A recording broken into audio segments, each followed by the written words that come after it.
Good evening. I'd like to call to order the school board meeting for February 8th, 2022. Please let the record reflect that all school board members, superintendent, board clerk, and board attorney are present. Dr. Calderon, you have the invocation. Thank you, Madam Chair. Noticed walking through our schools the last few weeks, we have a lot to celebrate in our schools this month, in addition to Valentine's Day, but our students are celebrating Black History Month, CTE Month, and this week we're celebrating and thanking our school counselors in National School Counseling Week. So I found a few quotes that I thought we could reflect upon to celebrate these occurrences. As Nelson Mandela said, education is the most powerful weapon which you can use to change the world. And Galileo said, we cannot teach people anything, we can only help them discover it within themselves. And Margaret Mead said, children must be taught how to think, not what to think. And lastly, Lou Holtz said, the ability is what you're capable of doing. Motivation determines what you do, and attitude determines how well you do it. Let's go forward and do things with excellence. If you all please rise and join me in the pledge. I pledge allegiance to the flag of the United States of America and to the republic for which it stands, one nation, under God, indivisible, with liberty and justice for all.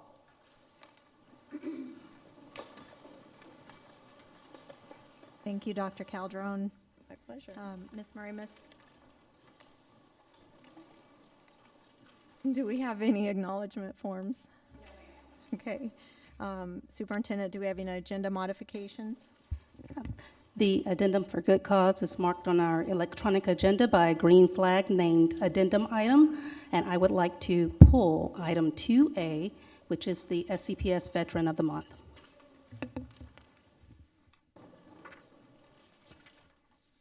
School board members, any agenda modifications? And for tonight, our roll call order is Member Sanchez, Member Kraus, Member Allman, Dr. Calderon, and then myself.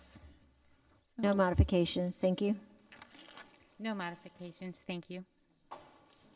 No modifications, Madam Chair. And I have no modifications. Do we have an approval for the agenda outline? So moved. Second. All in favor say aye. Aye. Any discussion? Any opposed? Motion carries. We have one presentation tonight. If you'd like to join down.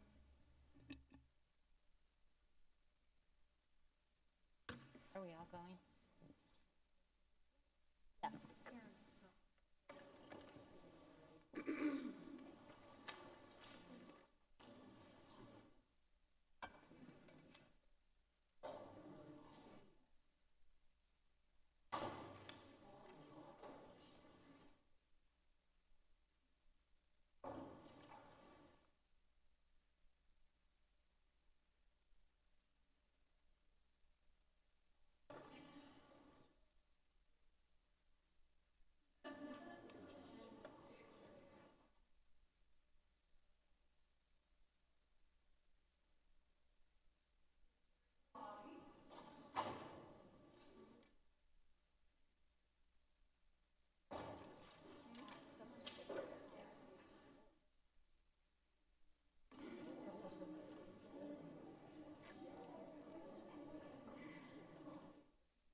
Of our renovations improvements at Crooms Academy through our Energy Update program.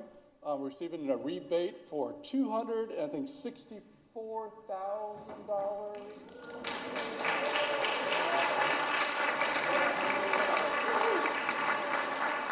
So thank y'all very, very much.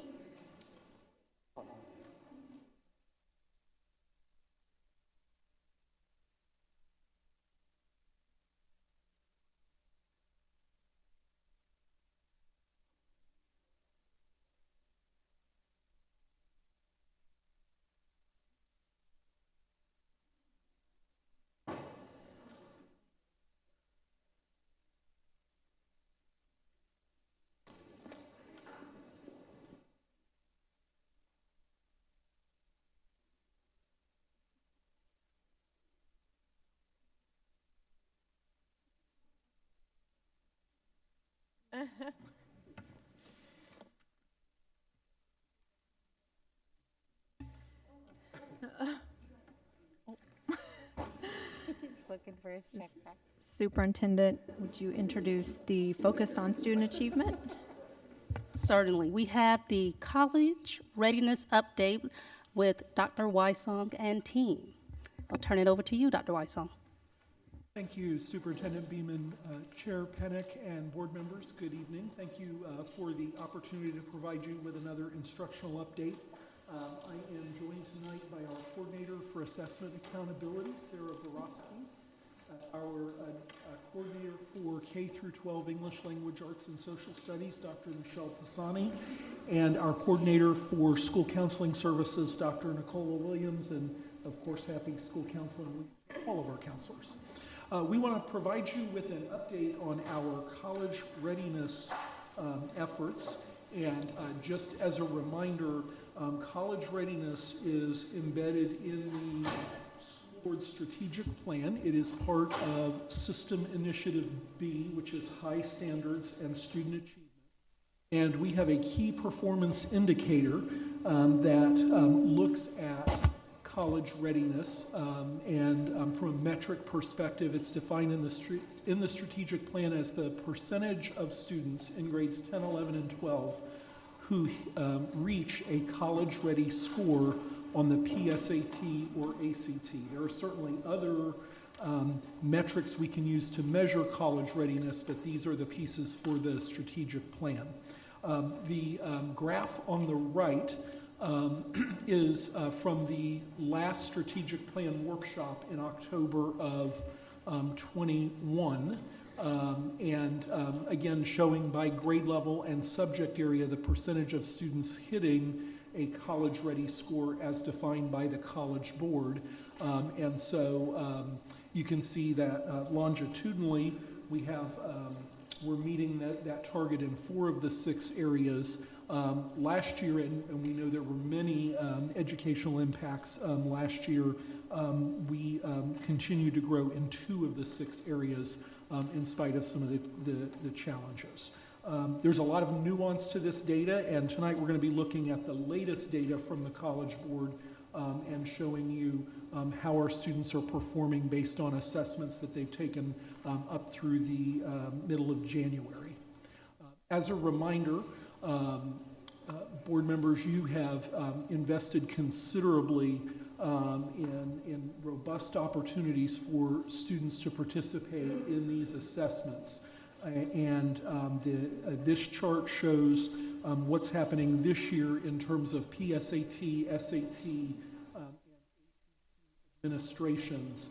And when we talk about this district's commitment to equity, to making sure that all students have opportunities, this schedule is one of the best pieces of evidence that our students have so many opportunities during the school day without cost to them and without transportation barriers to take these assessments. And some of the data you're going to see tonight is our students, all students at a grade level, and their data up against much smaller subsets from other districts that don't take this approach. And so we just, as a staff, we thank you for financially providing so many opportunities for the students in this community.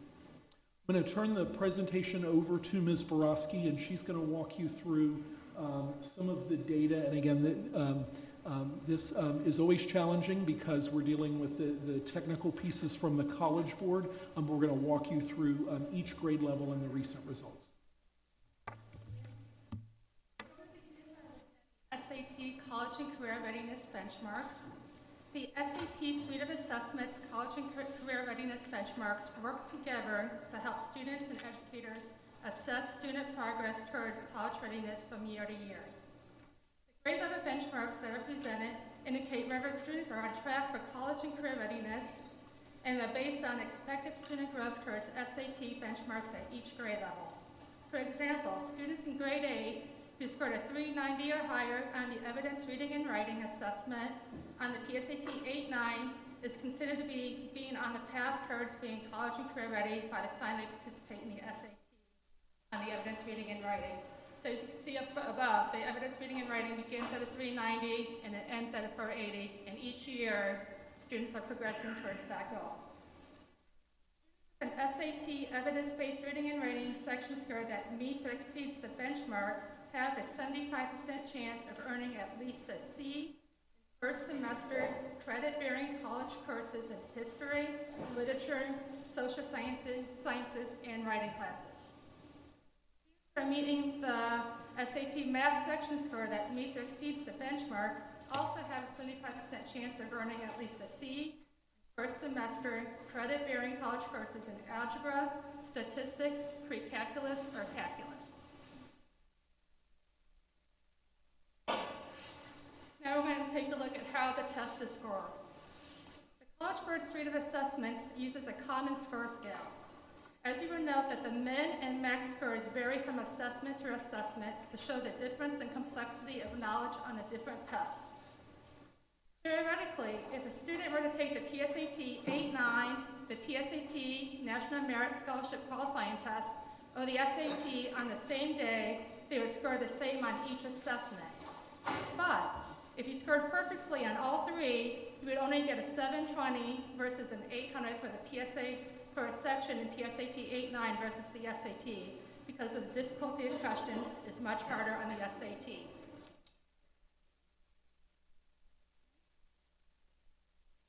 Let's go ahead and begin to look at the data.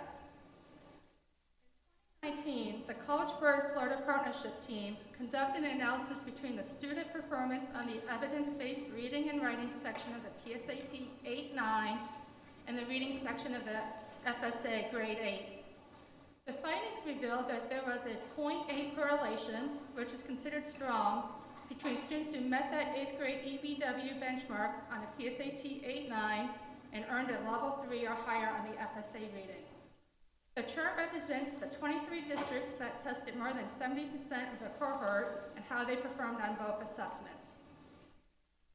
The red line represents the FSA and the blue line represents the PSAT 8-9. Each square represents a district within the state of Florida, and Seminole County is represented in the above chart. We're taking a look at our PSAT 8-9. This chart represents the data of our 8th grade students' performance on the PSAT 8-9 over a 3-year time period in comparison to peers across the state and nation. The chart on bottom shows the number of participants, the mean total score, the mean evidence-based reading and writing score, and the mean math score. The graph indicates the percent of students meeting the evidence reading and writing college career readiness benchmark and the math college and career readiness benchmark. The red bar represents the district, the orange, the state, and the yellow, the national average. The format of the slide would be the same in representing all grade levels. As Dr. Reisung mentioned, this data is hot off the press since our 8th grade students just finished participating in January of this year. It is also important to note that Seminole County Public Schools provides the PSAT 8-9 to all 8th grade students, whereas in other districts and states, participation is limited to very select students. It's impressive to note that our students are outperforming peers across the state and nation on all indicators.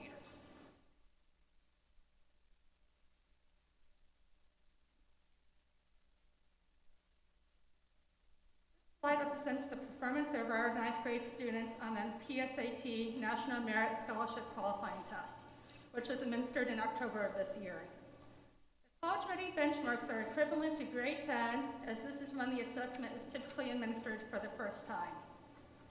By providing this opportunity to our ninth grade students, we are providing students the ability to meet a concordance score on the math graduation assessment requirement, and it also provides an additional opportunity to participate in the test prior to grade 11, which qualifies our students for national merit, as well as other College Board recognition programs.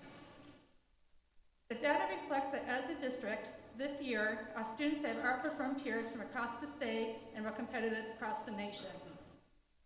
Once again, SCPS provides the PSAT and NMSQT test to all ninth grade students, whereas in other districts and states, participation is limited to a select number of students.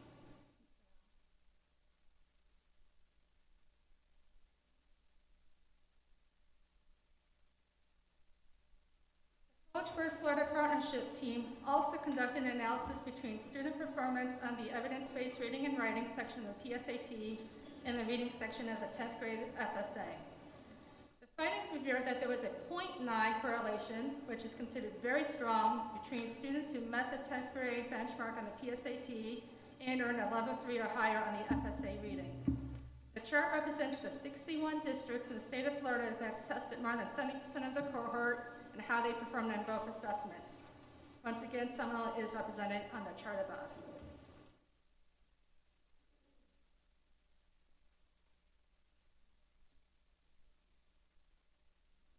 Data represents the performance of our 10th grade students. This assessment is funded by the state and is typically administered to all 10th grade students across the nation. This year, our students on average are continuing to outpace their peers across the state and nation. So this is for the first time we're looking at students of all students, not select populations of it.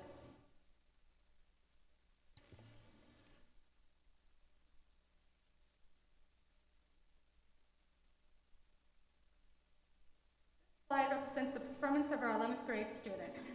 As with the PSAT 8-9 and the 9th grade participation in the PSAT, all 11th grade students had the opportunity to participate, whereas in the other districts and state participation. This year, our 11th grade students continue to outpace peers across the state and remain competitive with peers across the nation. The results of this administration for 11th grade students is used to qualify students for national merit and additional College Board national recognition programs, including the African American Recognition Program and the Hispanic Recognition Program. It's the board's commitment to all students that increases the accessibility to these opportunities free of charge and during the school day. Dr. Michelle Pisani is going to now present on several of the K-12 initiatives that provides the foundation to our students in becoming college and career ready.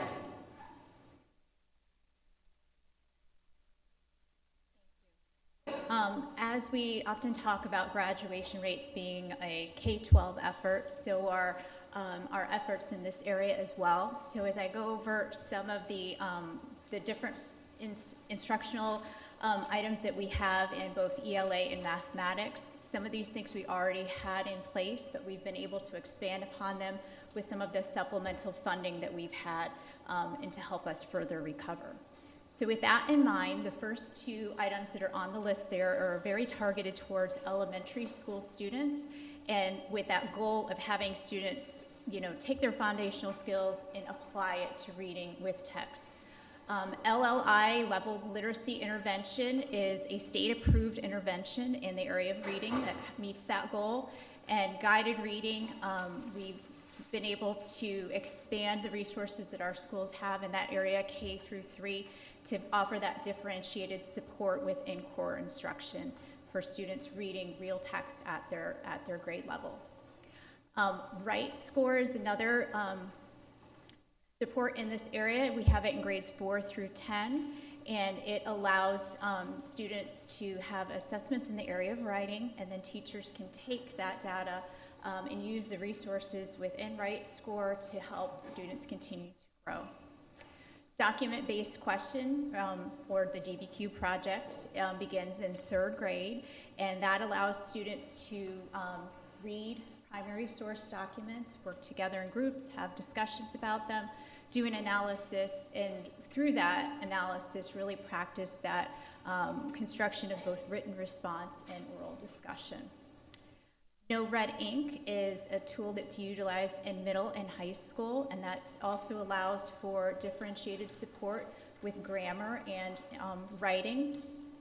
And Operation Graduation targets our grade 12 by providing SAT, ACT instructional training and resources to our 12th grade reading teachers and students across the district to help them in that area. On the math side of things, our clusters have had a focus this year on vertical articulation, especially in the area of math. They've come together, K through 12 teachers and administrators, for those articulations to help with the acceleration of learning and to mitigate any learning loss that we might have had.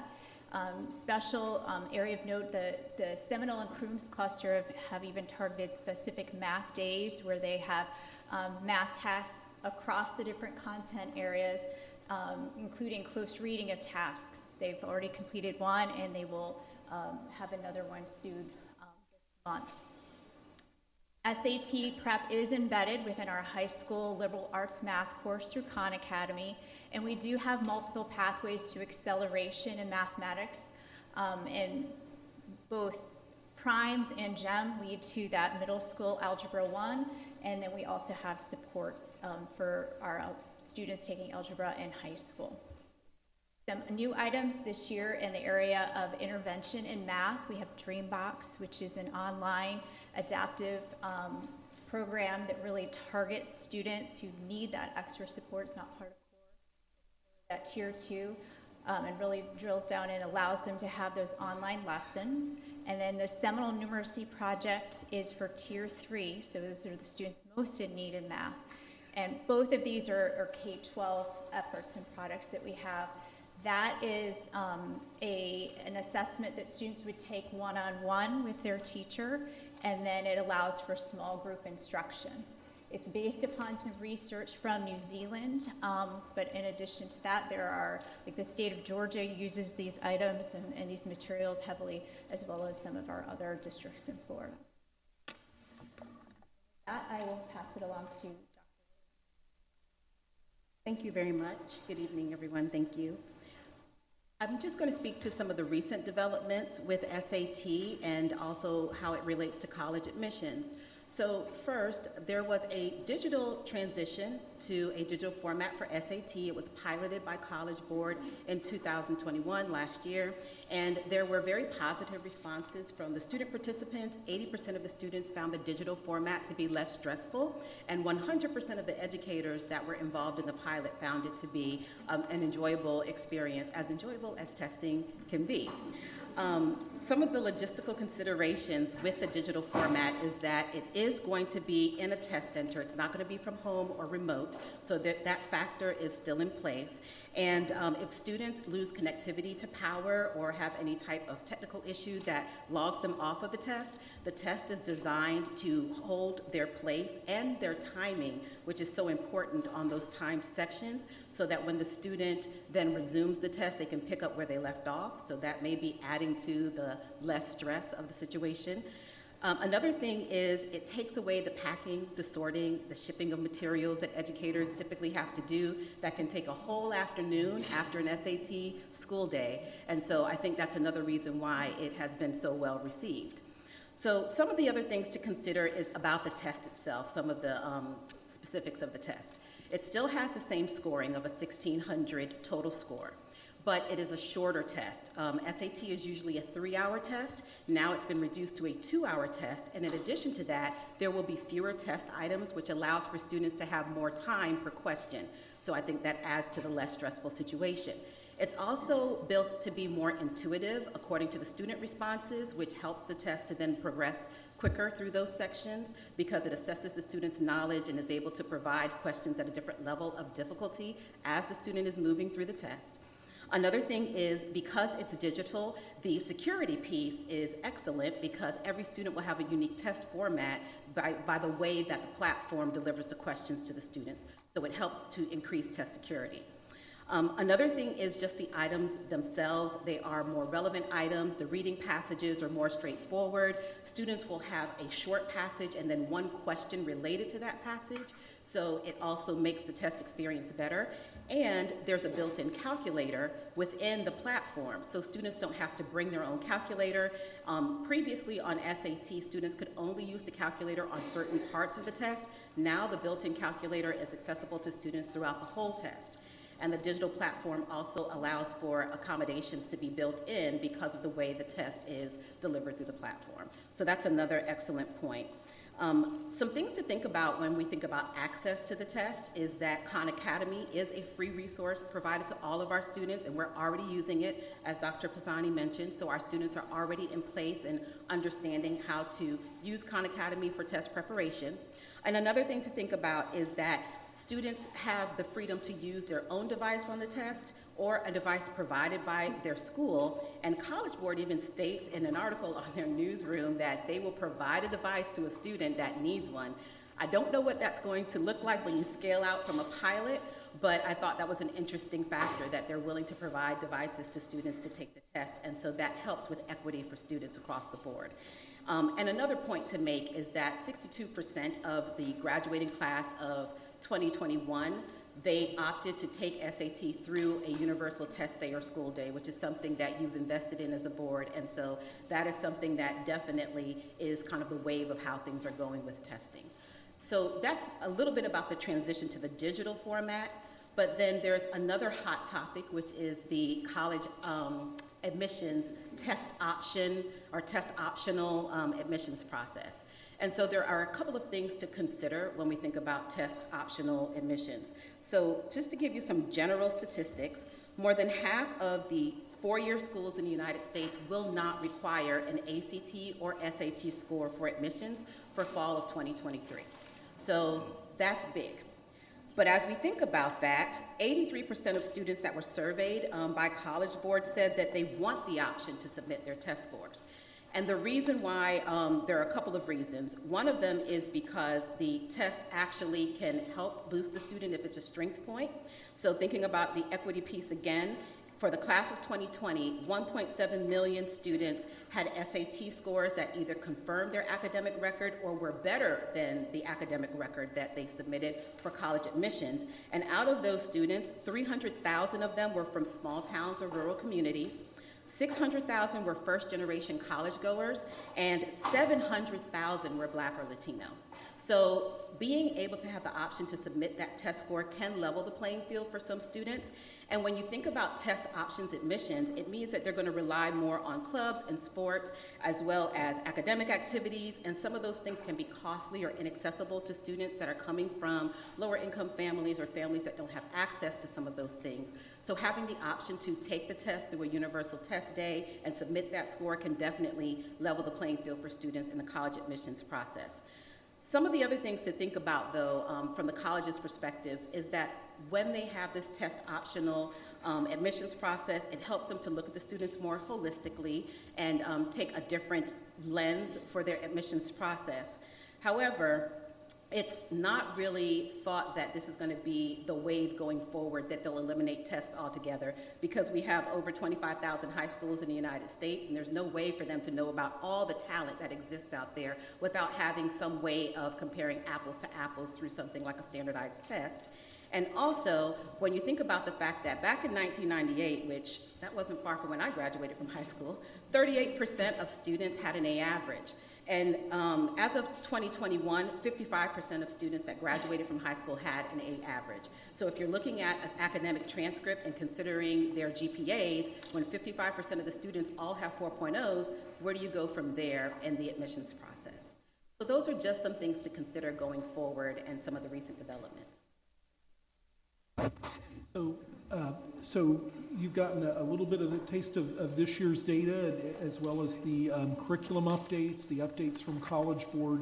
I think, reflecting on the totality of the data, I know I'm very proud of our students and their families, and continuing to focus on this and take advantage of these opportunities.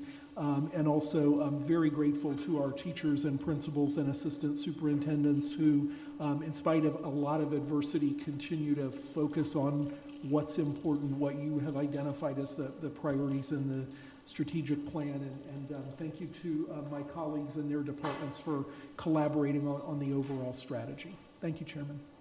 Any questions? Dr. Calderon?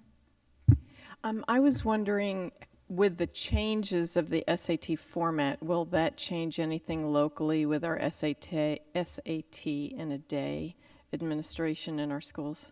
Well, we will need to figure out the device question, but we have time to do that, and I'm very interested in what it looks like to receive those devices. There will be more flexibility in the test format, the test dates, because it's digital, so you don't have to maybe adhere to that strict calendar, and everyone has to do it on a particular day, so that may make it more flexible when we're scheduling those tests. So that can help with the proctoring and all of that. So I think it will definitely be a positive, more positive than anything else. Because with a shorter period of time to test, with only 2 hours, you would think you could administer numerous sections during the day rather than closing down the whole school for the whole day. So that might be a benefit as well. Will the students receive their scores back quicker because it's digital, or is that yet to be determined? Interestingly enough, that point was not made in any of the articles that were published by College Board regarding the pilot, but I would assume that the scores would be received sooner, and they're pretty quick with the turnaround as it is right now. So I can only imagine it's probably going to be pretty close to instant, because now it's like within a 2-week window with a paper pencil test, which is pretty remarkable. Thank you. The PSAT did release a timeline, and the PSAT will be the main paper test for this fall. It'll be the fall after that will go digital. Great. And if you could share our praise and thanks and love to all of our guidance counselors during Guidance Counselor Appreciation Week, we'd appreciate it. I certainly will. Thank you very much. Thank you for the presentation and clarifying so many questions that I had, and I'm sure so many others did as well. With going with the digital platform or format, for ESE students, will some of them still be able to do the paper pencil for ones that may have eye tracking issues or anything else that Braille or anything that they may need? Well, there is the SSD office for accommodations. They've always provided alternate platforms and different ways for students to take tests depending on disability, and I would imagine they would continue to provide those services for students that needed it. Perfect, thank you. So I'm going to ask that question in a different way. If a student doesn't want to take it electronically, will they have an option to take it on paper? Or is it mandatory moving all electronic? That's a great question, because it's a different question, and I'm not sure what the answer to that will be. If a student doesn't have a specific disability that would necessitate them having a paper pencil test, I don't know what College Board's response would be to them opting to not go with the digital format. So that's something that remains to be seen. Thank you. I have one more question. Along with that, with the toolbox, I know you had mentioned the calculator. Will there be something similar to like the FSA, where if they need a protractor or any other kind, or would they need their paper pencil to figure out anything in the math section, or will they be having the toolbox where they can highlight and do all the different things that they can on the regular testing? Or I have not seen the digital version of the test, so I'm not sure which tools are available there. The materials that I was able to obtain only highlighted the built-in calculator. Okay. So I'm not sure if it has like highlighting capabilities or any other tools in there for the students to use. all right, thank you. Any more questions? Wonderful, thank you. Great presentation, Thank you very much. great information. The board members, board comments before we go into public comment. Member Sanchez? Not committee report, just comments. No comments except for wishing our guidance counselors a wonderful week, and we thank you so much for all that you do. Member Kraus? I too wanted to thank our guidance counselors as well as our CTE teachers. Fabulous fabulous opportunities for our students. Thank you all for what you do. Member Almond. Member Calderon. And I echo all of the comments that have been made thus far. Member Sanchez, would you read the Sure. public comment list? This is public participation at board meetings, policy 0169.1. The purpose of the public participation segment of the board meeting is to allow the public to address matters within the board's jurisdiction and not for resolving individual grievances or disputes. Public comments related to education, the board agenda, and the district are welcome and encouraged. A public comment opportunity is not, however, an open forum to discuss matters unrelated to education, to support or oppose candidates for public office, or to engage in commercial speech attempting to sell a service or product to the board or public. Also, public comment is not a forum to engage in personal attacks against school system employees or board members. The public comment segment of the meeting is provided for purpose of permitting persons to present specific matters to the board related to board and school district business or operations and items on the board's agenda. To maintain orderly conduct, the public comment segment of the meeting may not be used for any other purpose, including presentation of political and/or campaign issues, announcing candidacy or campaigning matters involving any disciplinary actions, or pending employee disciplinary matters. Or pending claims, complaints, or litigation against the district or district personnel. No speaker may yield his or her time to any other person. Substitutions of speakers will not be allowed except in exceptional circumstances as determined by the presiding officer.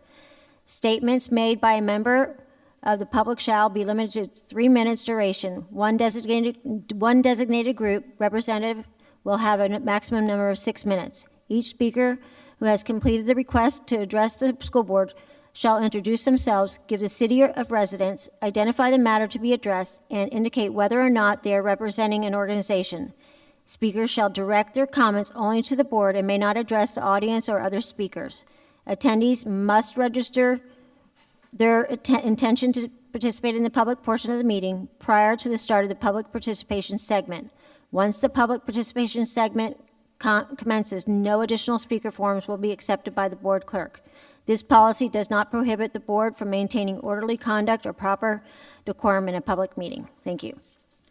Ms. Cole-Palmer, would you please remind the attendees and the board members on the subject we talked about? Absolutely, Madam Chair. I would just like to advise and remind the board members that collective bargaining has not finalized. We are still pending final outcome and signage. So any comments that are made, please do not engage, and you are not able to respond pursuant to law. Thank you. Okay, so this is final call for any speaker forms. Our first speaker will be Nina Sandberg, followed by J.J. Holmes, and then Allison Holmes.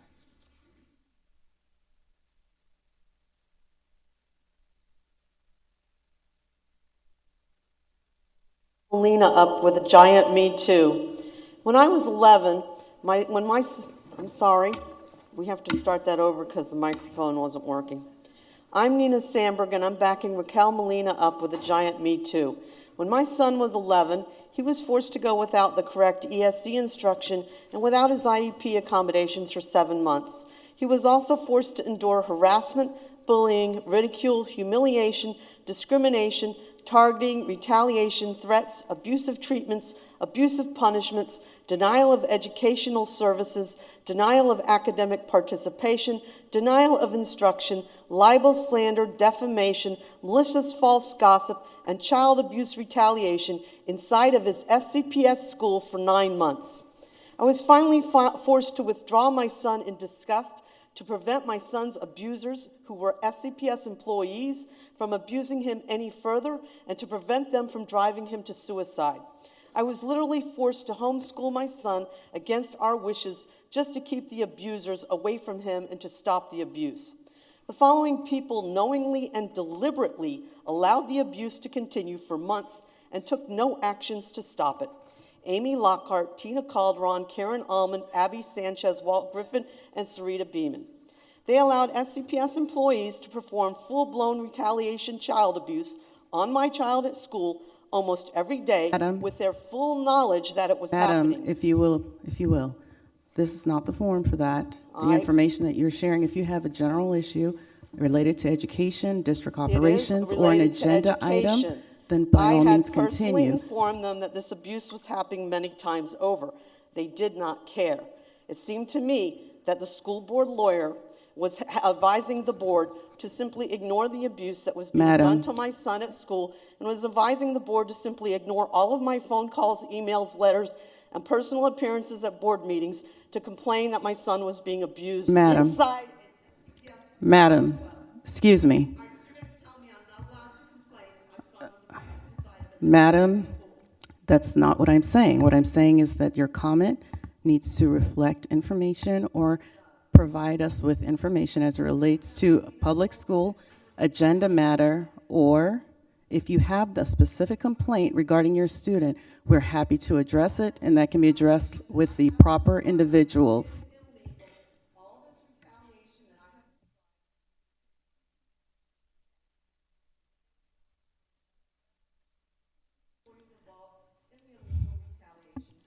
Ms. Sandberg, your time is up. If you'd like to submit your comments for the record, Ms. Marimus will take them. Ms. Sandberg, thank you. Thank you. J.J. Holmes, followed by Allison Holmes.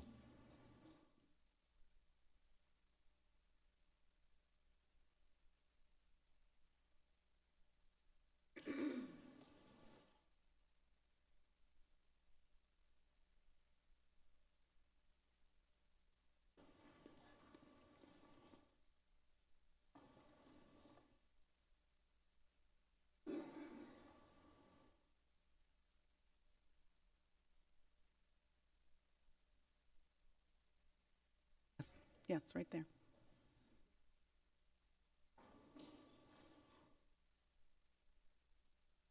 Doesn't sound like it's on.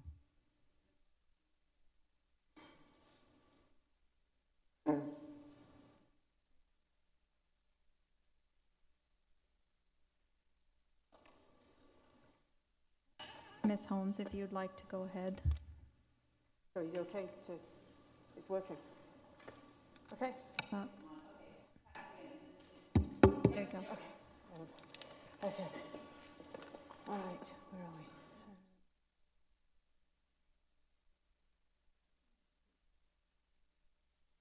we? Superintendent Beeman, members of the school board, my name is J.J. Holmes, and I'm a forgotten student in SCPS. Tonight, I'm not going to waste everyone's time begging 3 members of this school board to give me back my rights. I know the 3 of you don't care about the rights of students with disabilities. So, instead, I thought I would use my time to address the elephant in the room. Governor DeSantis, you go on about protecting people's freedoms and rights, but you're the one who took away my right to go to school, and you took away my parents' right to send me to school safely. I type with my nose, and even though I'm vaccinated, I am immunocompromised, so I need others around me to wear masks. But you strong-armed school districts and force them to bend to your will. Governor, you cannot for real think a piece of cloth is the same thing as a muzzle? That is truly nuts if you believe that. If this was really about you protecting people's rights, then you'd protect my rights too. Governor DeSantis, you keep saying Florida is the freest state in America, but a whole lot of us Floridians are losing our freedoms and rights.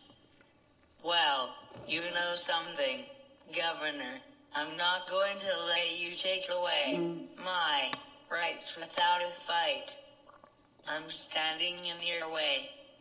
Governor, I'm giving you the chance to man up and meet with me to explain why you're not stepping up to fight for my rights. As I can't go back to school right now, my schedule is pretty open, so let's meet man to man. And if you don't agree to meet me, then I don't want to hear another blip from you about Florida being free. I'm going to tweet this out, as I want to make sure Governor DeSantis hears me. So Twitter, please do your thing to make sure this reaches him. Then we'll find out if he's man enough to meet me or if he really is gutless. Oh, and by the way, Governor DeSantis, I have had my booster. Order, please.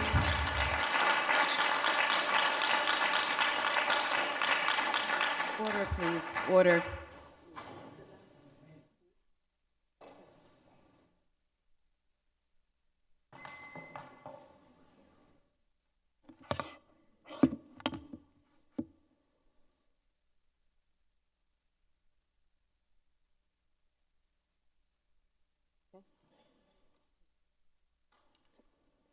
Alison Holmes, Longwood.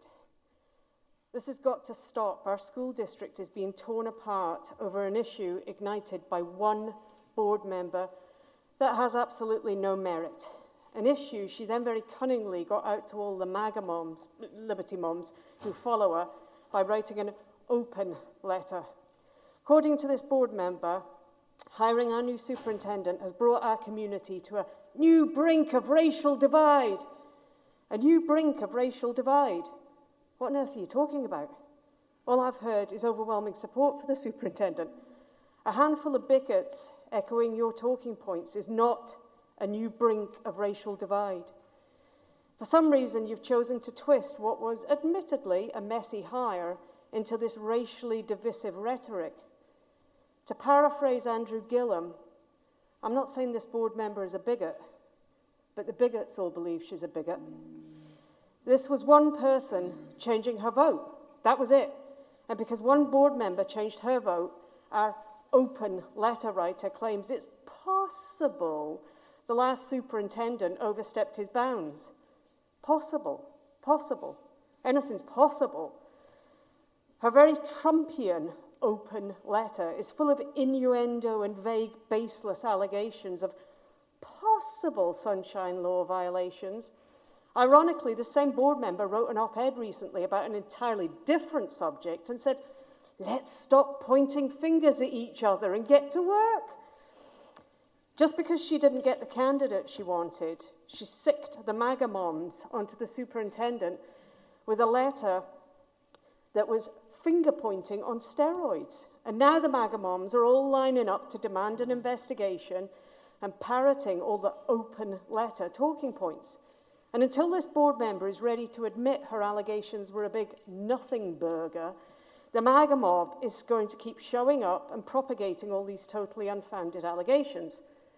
I believe an open letter writer once said you should clean up your own mess. Claiming we're on the brink of a racial divide because the candidate you wanted for the job lost out is not cool. You said in your open letter there's never a wrong time to do the right thing. I agree, so do the right thing and put an end to what you started.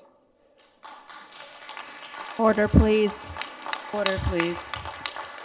Bowman Oliver, Order, followed so by individuals can hear if they're being Swerdlow. called. Sorry, Ms. Palmer, go ahead. Order, so individuals can hear that they're being called to speak. Thank you. Loman Oliver, followed by Kathy Swerdlow, followed by Alicia Pope.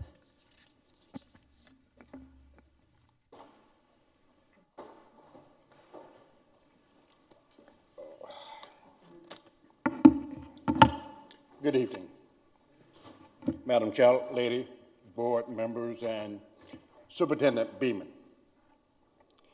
My name is Loman Oliver, 2726 Bungalow Boulevard here in Sanford, Florida, and tonight I'm speaking as a 15-year Seminole County Public School retiree.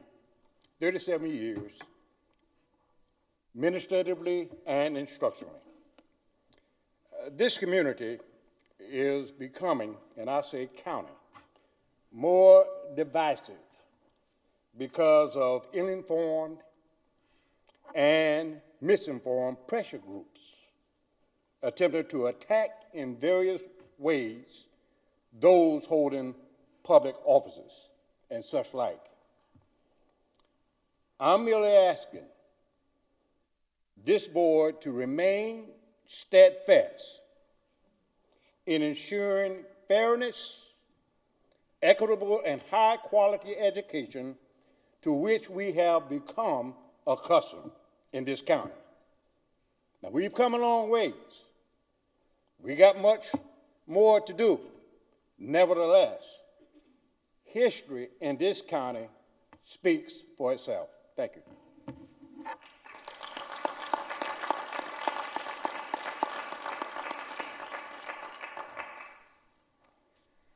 My name is Kathy Swerdlow, and I've been a resident of Seminole County for over 35 years. I'm the mother of 5 children who have all graduated from Seminole County Public Schools. I'm also a past president of the Lake Brantley PTSA. Today I'm speaking to you not just as a concerned citizen, but also as the chair of the League of Women Voters of Seminole County's Gun Safety Action Team. Gun violence reduction is a key issue for the League of Women Voters throughout the United States and the state of Florida, and we view this as an issue of public health and safety. I know that you have been discussing ways to address gun violence epidemic in our community and by extension in our schools. And I want to encourage you to assume a role that will educate and promote gun safety to our families. A program such as Be Smart is a highly effective campaign that's turnkey and simple to use. By taking this opportunity to promote the safe storage of firearms, you will have an impact in 3 areas: in the lives of our students and their families, in our schools, and in our community. According to the U.S. Secret Service, 80% of the guns used in school shootings are obtained from unsecured guns in the student's home. A gun not able to be brought from home is a gun that will not be used on a campus, thereby improving the safety and security of our schools. In our communities, gun thefts continue to rise. Unlocked and unsecured guns stolen from residences and from cars are often then used to commit additional crimes. Florida ranks 3rd in the nation for the number of stolen guns each year. By promoting safe, secure gun storage, we can impact this number and decrease the incidence of crime in our community. But for our children and their families, safe storage, that is, a gun unloaded, locked, stored separate from ammunition, has the potential to decrease tragedy in the most compelling way. Safe storage will decrease the number of, quote, unintentional shootings, ones where a child gets a hold of a gun and shoots him or herself, or a family member, or a friend. Additionally, safe storage can decrease the lethality of suicide. 60% of all gun deaths in America and in Florida and throughout the country are the result of suicide, not homicide. Studies have shown that preventing the access to a means of suicide by as little as 10 minutes can greatly reduce the likelihood of an attempt. Across all suicide attempts, without a gun, 4% result in death. But when a gun is involved, that figure skyrockets to 90%. That second chance matters. The vast majority of people who survive a suicide attempt do not go on to die from a later attempt. The research shows that the difference between living to see a better day or dying by suicide is often determined by access to a gun. Therefore, for the sake of our schools, our community, and our students, please take a stand to promote gun safety to our SPS families. Thank you very much.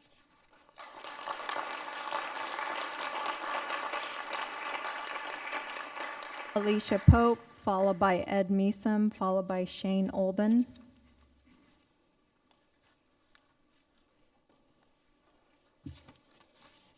Good evening, Superintendent Beeman and board members. When my son applied for admission to graduate school at UNC, he had to write essays about books he had read, people who had changed his life, and a meaningful art that he had encountered. After he'd submitted his writings, he was questioned by a 5-member board who asked him questions such as, who are leaders of the Middle East, something about conflicts in Africa, studies of Stephen Hopkins, artist of the Renaissance, and the meaning of surrealism. The board was only interested in well-rounded individuals, people who were curious, people who were connected to the global community. Because my son had attended Seminole County schools, from Stenstrom Elementary to Jackson Heights Middle to Oviedo High School, he was equipped to write essays and answer their questions and gain acceptance into UNC's doctoral program for physical therapy. This board has encouraged teachers and students, all students, to expand their knowledge by not just learning rote facts, but rather by asking questions, remaining curious, staying lifelong learners. As a 35-year veteran teacher who worked at Oviedo High School, I'm grateful for you, the board, that continues to emphasize curriculum and standards that develop lifelong learners. Thank you very much.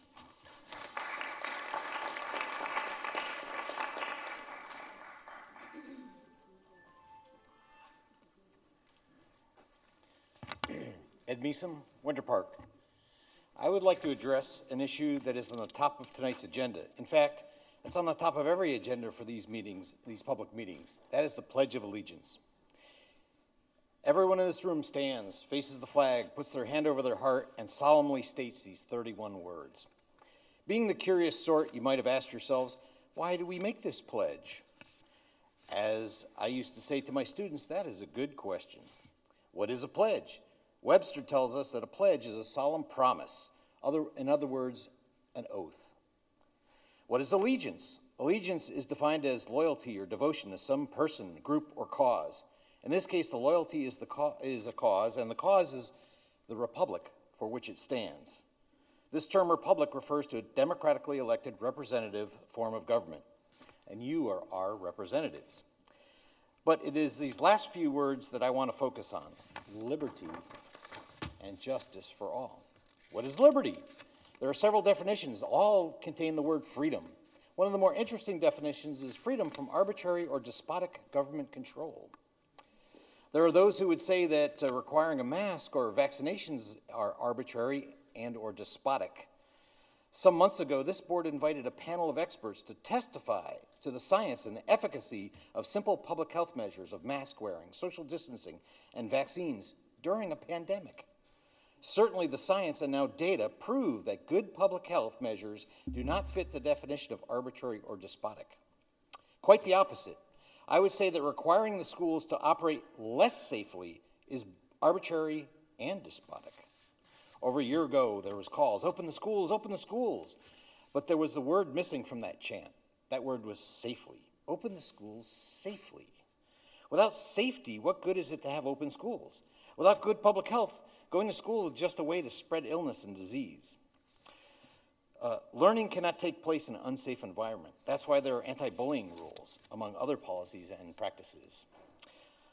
Like freedom of speech, individual liberty has limits. For example, if the pledge ended with the word liberty, that would include bullying. Every student would be free to bully.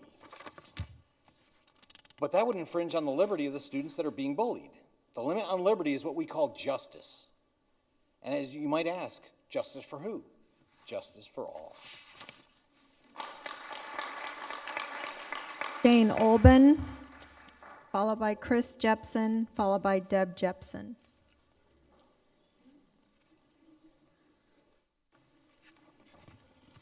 Greetings, everyone, and thank you. I rise tonight for two concerns. The first one is what's going on in Tallahassee. Two bills are in motion, HJR 35 and Senate Bill 244, which would greatly affect our county school board elections. Quite simply, they would make our nonpartisan elections partisan. These are both unnecessary and troublesome. Our way has been fine and effective, and this change would only add to the divisive discord we already had enough of. Why invent a problem, then pretend to solve it? I encourage everyone here to contact their representative and senator and ask them to stop this from going any further. Leave how we support our children's education to us in our counties. My second concern is a civility. I have been noticing in the newspaper, television, and social media a groundswell of concern of our superintendent, Sarita Beeman. I have looked at some of these minutes of the past board meetings with concern, holding my nose at the nature of the comments. Excuse me. In my work with the Seminole County NAACP, I have had the opportunity on Zoom talks to ask questions of our superintendent. She answered everything with knowledge and professionalism. I appreciated some of her ideas and vision and what I've seen as both academic and administrative abilities with a positive outlook moving forward. I have been living in Seminole County for 28 years and have 2 children graduate from our high schools. I stand with Superintendent Beeman, and I hope in time the board will too.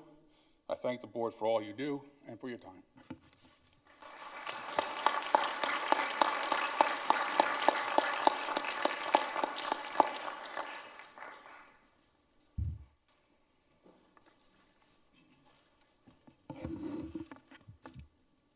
My name is Christopher Jepson, and I live in Oviedo, Florida. The historian Will Durant said, quote, "Education is the transmission of civilization." I spent some time recently researching the roles and responsibilities of school board members. I've served as an elected official for the city of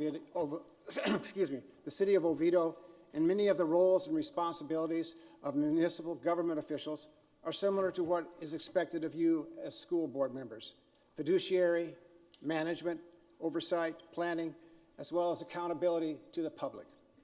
Yet arguably, school boards have a larger responsibility, as suggested by Will Durant's observation that education is the transmission of civilization. I also read the state of Florida statutes dealing with the powers and duties of district school boards.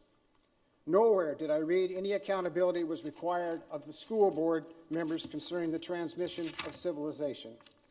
It is said that school boards are to ensure that school districts are responsible to the values, beliefs, and priorities of their communities. That is an interesting assertion, and one in which I somewhat subscribe. But because some red-hot issue of the day inspires a rabid group response, a public outcry, so to speak, say to the required wearing of COVID masks, does not mean, one, that perspective is grounded in either science or sound public policy, or that, two, any subsequent group agenda is any more reflective of community beliefs or values than, say, my civic educational beliefs. I anticipate you, Seminole County board members, will be besieged by the nonsense, the fear of critical race theory being offered in our schools. You will be told that LGBTQ issues are not to ever be discussed. No doubt books will be identified for censorship, if not burning. Vladimir Kogan, an associate professor of political science at Ohio State University, observed, quote, "These are really adult battles over adult partisanship, and the interests of kids is of secondary importance to them." Along a similar line, Daniel Hopkins, professor of political science at the University of Pennsylvania, said, quote, "If an activist base is fired up about a nationalized issue, local politics may be the most immediate and effective venue for them to take action." With the results being that what Wade Stanford, superintendent of Westwood Independent School District in Texas, observed, quote, I think what we're in is the most radical disruption of education and the dissemination of information that we've ever seen. Dissemination to me is key, the key word here. To censor, to preclude what will be discussed is tantamount to closing the door to the critically important civilizing quality of a necessary public school education. May I finish? I have 15 seconds. Thank you. An open mind is not achieved by closing doors, by preventing a conversation, a discussion. Mark Twain jokingly observed, in the first place, God made idiots. That was for practice. Then he made school boards. Please, Have the courage, the wisdom to prove Twain's humor wrong. Do not cave in to a political agenda that purports to be about education, about our children, when it is really about one particular ideology. Thank you. Deb Jepson, followed by... Order please, so that individuals can hear they're being called. Thank you. Deb Jepson, followed by Joseph D'Alessandro, followed by Minnie Pilson. I'm Deb Jepson from Oviedo High School. Good evening, Superintendent Beeman and board members. I am here personally to express my gratitude for your leadership and your courage in continuing to deliver quality education to our community. I am a career teacher. I retired from Oviedo High School with 35 years of experience. My 3 children graduated from OHS, and my grandson graduated from Crooms High School. So I do have a vested interest in what happens in Seminole County schools, and I avidly follow the news, and here are a few items I read recently. Number 1, Seminole County Public Schools 2021 high school SAT scores exceeded the state average for the 44th consecutive year.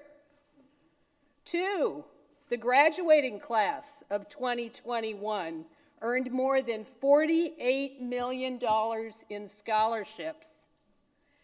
And 3, the Seminole County Public Schools graduation rate for 2020-21 was 95.5%.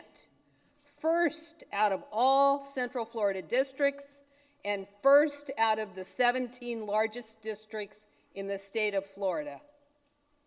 I could go on, but obviously something is going very, very right in this district, and that's thanks to your leadership and your support of teachers and staff. In a very tangible way, you are positively affecting the future through enabling students to be successful and fulfilled. The appointment of Superintendent Beeman strengthened the leadership team that I see before me. With 16 years of experience in this district, Superintendent Beeman understands the challenges of running the 12th largest school district in the state. And she also understands how to meet the expectations of students and parents. Her training as an attorney must be invaluable to the board because you must navigate the legal landscape that has grown more complex over the years. I would also add that because Superintendent Beeman grew up in Central Florida, she is attuned to the economic and cultural changes happening in this district and can guide the board in making wise educational decisions to accommodate these changes. This is no small thing. I am here to tell Superintendent Beeman and each of you on the board that most people I encounter fully support you. We may not always agree on every point, but overall, we appreciate you, all of you. Thank you for what you are doing.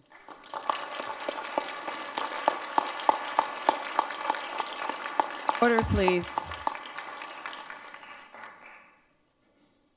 Joseph D'Alessandro.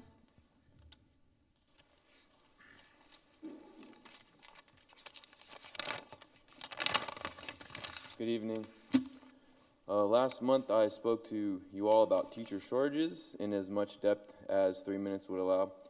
I would like to reiterate that I have been teaching for 12 years. I am passionate about serving my students, their families, and my community, and I am deeply concerned about the current state of education in Florida.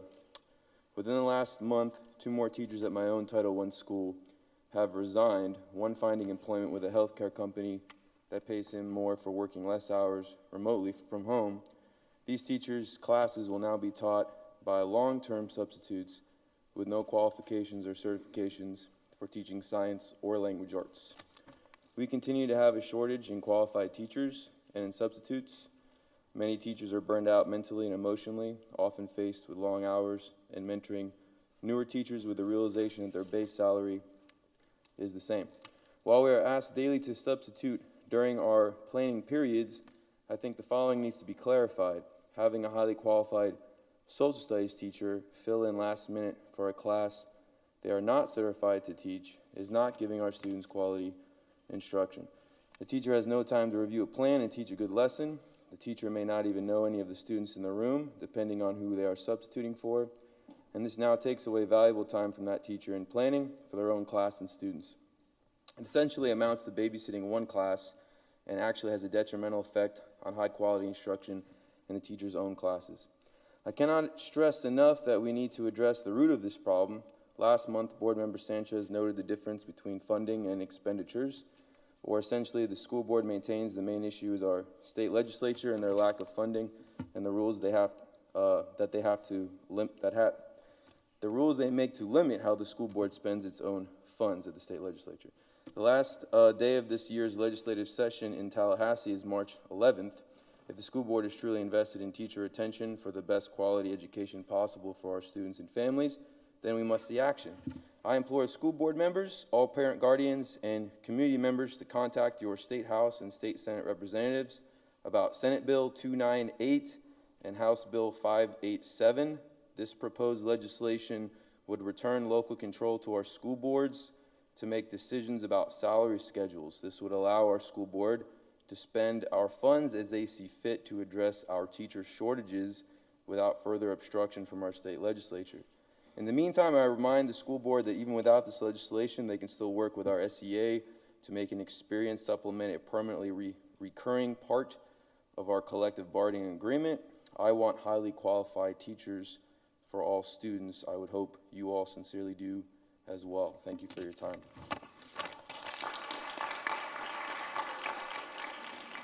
Vinnie Pilson, followed by Kenneth Bentley, followed by Don Ballou.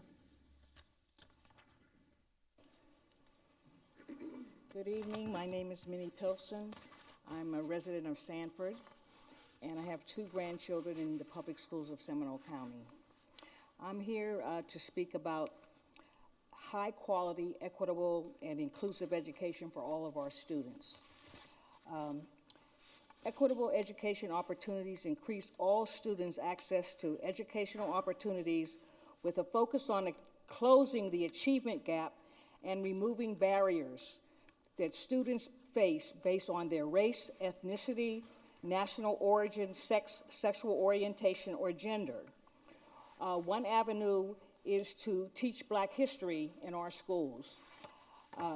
Teachers should ensure that all students of all backgrounds receive equitable instruction by acknowledging students' cultural heritage and accommodating multiple modes of learning. Schools can create welcoming environments for diverse families by showcasing student diversity and offering parent educational activities. Schools can engage hard-to-reach families by communicating in their home language, meeting with them in their own communities, and taking steps to make family participation easier. Experts find that some types of parent engagement programs are more impactful on students' learning than others. Districts can promote equitable discipline by implementing tiered disciplinary procedures. There are 7 ways to ensure equitable and quality education. Reflect on your own beliefs and your own backgrounds. Reduce race and gender barriers to learning. Establish an inclusive environment. Be dynamic with the classroom space. Accommodate learning styles and disabilities. Be mindful of how you use technology. Beware of religious holidays of all of our ethnicities. These are some of the ways that I'm suggesting, and I hope and I know that the board is receptive to increasing all of the high quality education of our students. Thank you very much for your time.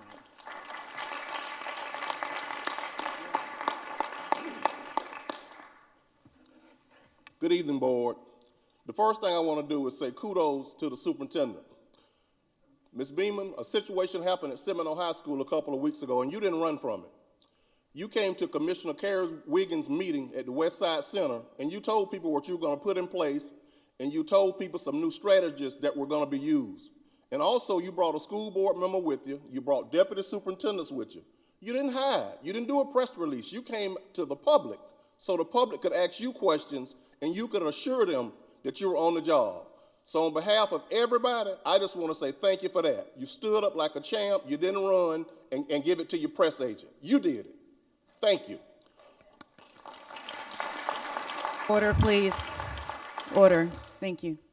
Also, you know what I've been coming for about a year now, so you know the routine.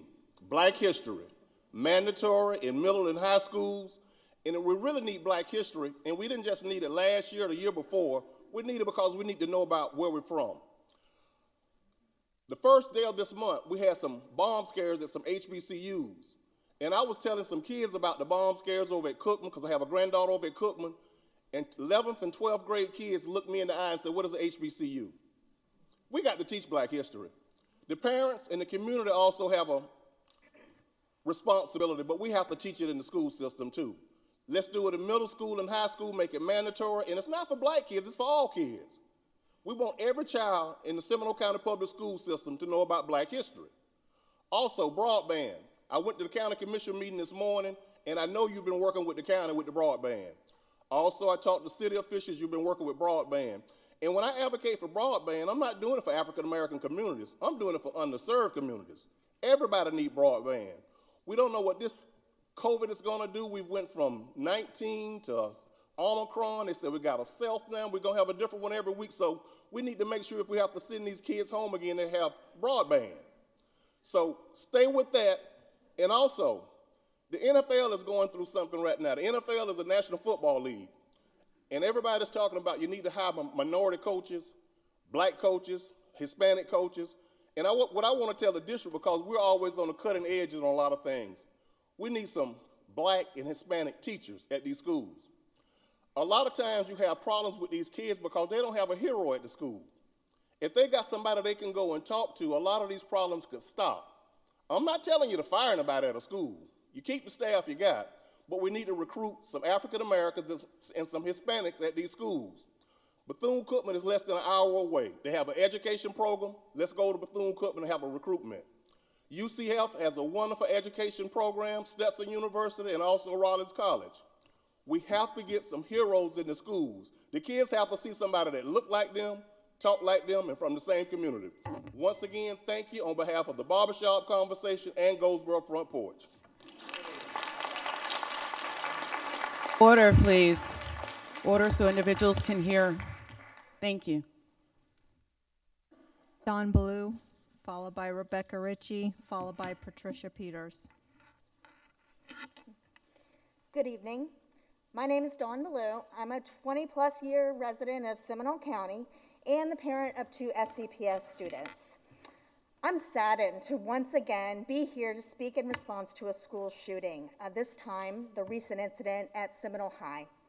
My heart goes out to the injured student, to his family, as well as the families and school community who endured the trauma of this incident. It's an unfortunate reminder that we must continually improve our approach to school safety. You've heard me speak in support of parent education for gun safety before. To illustrate the effectiveness of public safety education, I'd like to share a personal story tonight. 15 years ago, when I was a new parent, my toddler's pediatrician asked me if I'd considered swim instruction. I said, well, but my son just learned to walk and we don't have a pool. Do we really need that? And I'll never forget what he said. He told me that statistically, the child most likely to die by drowning is 18 to 36 months old, male, and lives in a warm weather state. That sounded a lot like my son. Then he asked, do any of your neighbors have a pool? You might not, but what about them? My neighbor had a pool about 20 feet from my back door. So then he explained to me about the layers of prevention, child-safe windows and door locks and pool fences and pool alarms. But the last layer of prevention is swim instruction. Thanks to that education, I was able to get my toddler the swim instruction he needed to make sure he could survive if he fell into a pool. In contrast, my in-laws live in Alabama, a state where few pediatricians were talking about water safety 15 years ago. Sadly, just a few doors from them, a small child fell into a backyard pool and died. Parent education and awareness make a difference. Parents and families want to do all they can to keep kids in schools safe, but they may not know what steps to take. Returning to gun safety now. The Be Smart for Kids is a bilingual public safety education program which teaches adults the importance of securely storing firearms. It's produced by a 501c3 nonprofit. It's free to be distributed digitally and ready to use immediately. As recent events show, delays in improving our school safety may have tragic consequences. We can make our schools safer from gun violence, but it will take all of us in the community working together proactively to do it. Please include parent and family education in our school safety procedures. Thank you.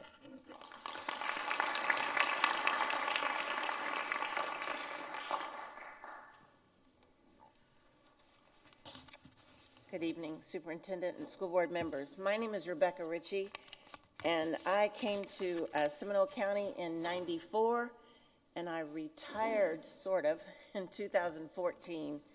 And I've been passionate about young children, and I know that we have wonderful pre-K.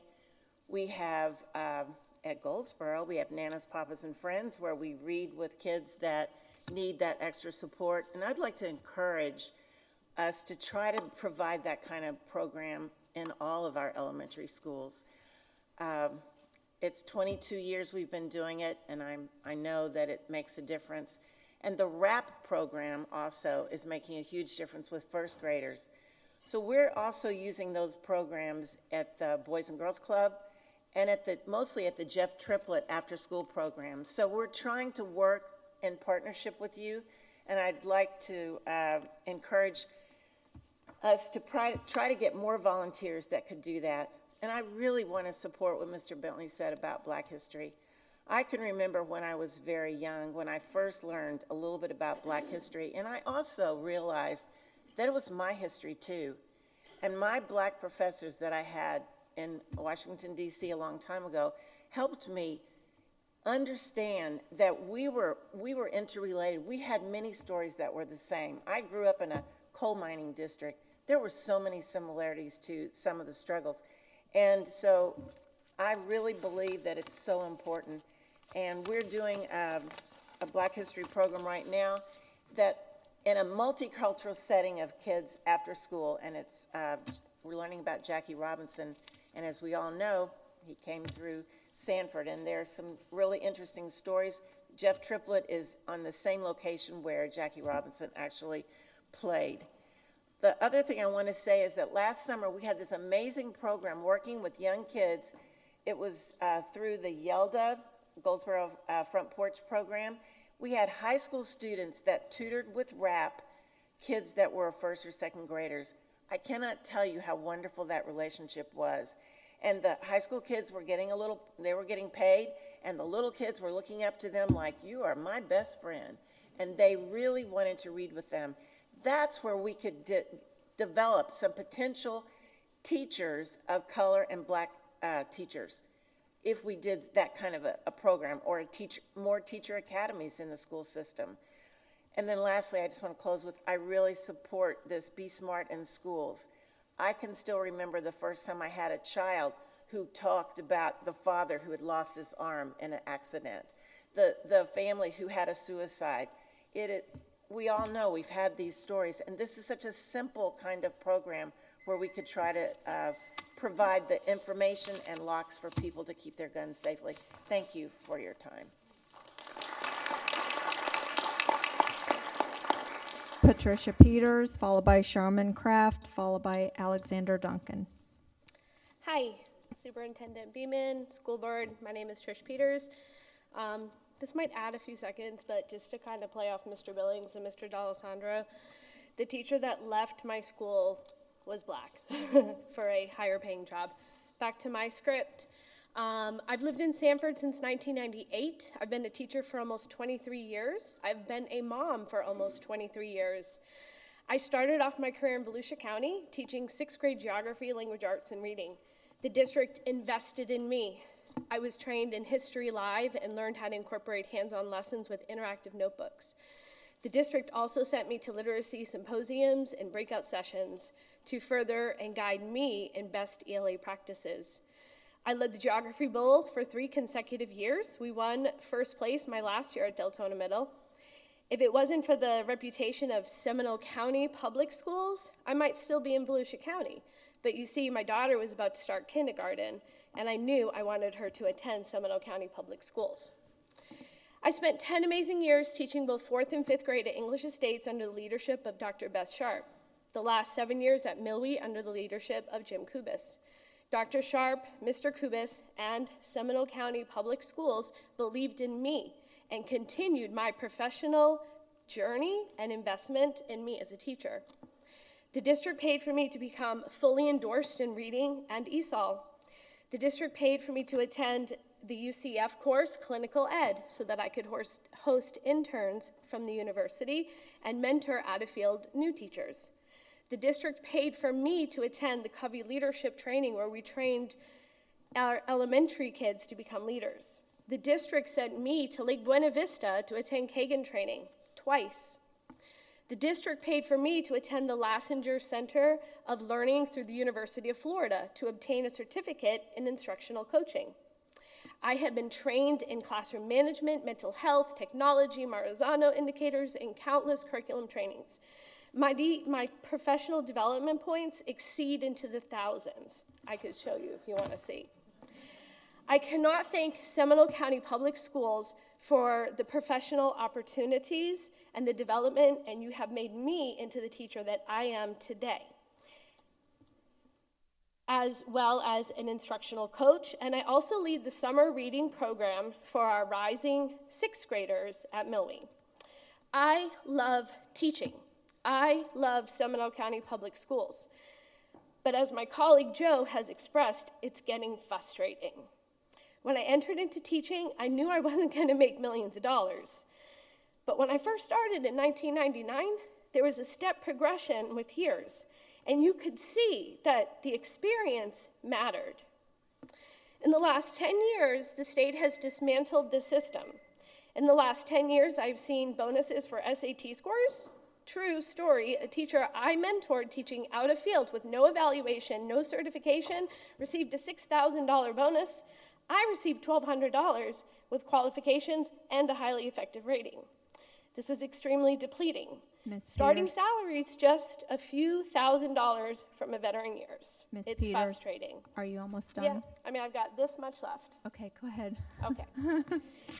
I know that Seminole County Public Schools is working for their teachers. I know that. I believe in Seminole County. Your commitment to put our best teachers, we are A-rated district, 95%. I listen. I've been starting to come to the school board meetings. We're amazing, and that is because of the teachers. I could go on for pages about how amazing the district is with the perspective of a parent. My daughter attended Seminole County Public Schools, kindergarten English Estates, our elementary English Estates, middle Millennium, high school, Seminole High. I wouldn't change a thing. I know Seminole County is working through legislation that makes compensating veteran teachers difficult, but as a board and all of us need to communicate better with Tallahassee. Thank you. Charmin Kraft. Order, please. Order to allow individuals to hear their names being called. Charmin Kraft, followed by Alexander Duncan, followed by Rebecca Newman. Hi, good evening. I've never done this before, but I just felt something really resonated with me today, and I just wanted to kind of point it out. We do have a lot of amazing teachers in Seminole County, and but lately they're dropping like flies. We're losing them. And my son is a freshman at Lyman, and he often tells me, we didn't do anything today, we had a sub.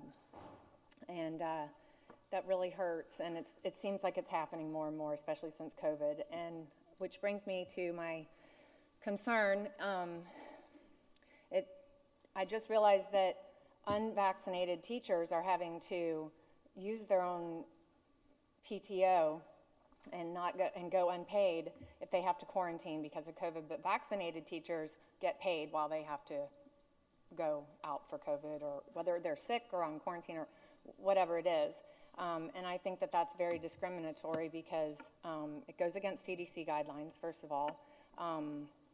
And I think that I'm just standing up here advocating for people's choice to make their own medical decisions, and it shouldn't be, they shouldn't be punished by not being able to, earn a living, you know what I'm saying? So anyway, that's kind of where I stand, and I just wanted to bring that to your attention, that I think it's very unfair, especially when we have such a need for good quality teachers right now for our kids. All right, thanks.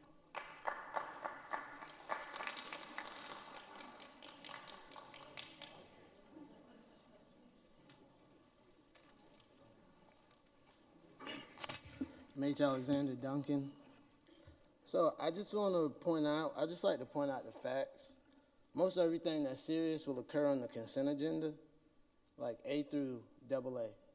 Y'all give $2 million for restaurant renovation, some more money to everything. Everybody come in here and they don't know really what to talk about. So I just want to point that out. Y'all even are going to approve the budget from last year tonight as soon as everybody walks out, because it's in the agenda. So y'all even do personnel decisions about the teachers and the staff that all these people are in here talking about. But it happens after they all go home. So just to point that out. This is about responsibility, accountability, and transparency in all things, whether we're talking about race, whether we're talking about school violence. I read some quotes. You guys have at least 2 deputies on each campus, but violence increases. You guys are not going to spend tax money to hire an outside third party to assess campuses and to see what to do. Our money. So somebody has to get off of the cop worship and say, hey, why are Uber drivers picking up students from high school to skip class? Because that's what parents are sending me in messages. Yeah, you guys got security and cops on campus. So yes, if Uber drivers can pick up students off of your campuses, guns and violence can enter it. That's simple. Okay, big headline, acts of violence will not be tolerated. Somebody might have said, hey, we should hug these kids more. Throw the book at the 16-year-old. Maybe he can be rehabilitated. Maybe there are questions we have to ask of ourselves as society and as adults to address these problems. Listen, realistically, I get it. Only roughly 10% of your student base is African American. Maybe the community needs to understand that we're asking for a lot. Yet, when I graduated at the turn of the century, 65% of high schoolers who got referrals were black. In 2021, it was reported that now it's evened out. So statistically, it's still outrageous, yet everybody, all these people who got up, and thank you guys for that, when actually you're really being a disservice to a lot of the black students. See, about accountability, transparency, and responsibility, I have to say, hey, Ms. Beeman has been here for at least the past 20 years that this data has existed. She was just in another position.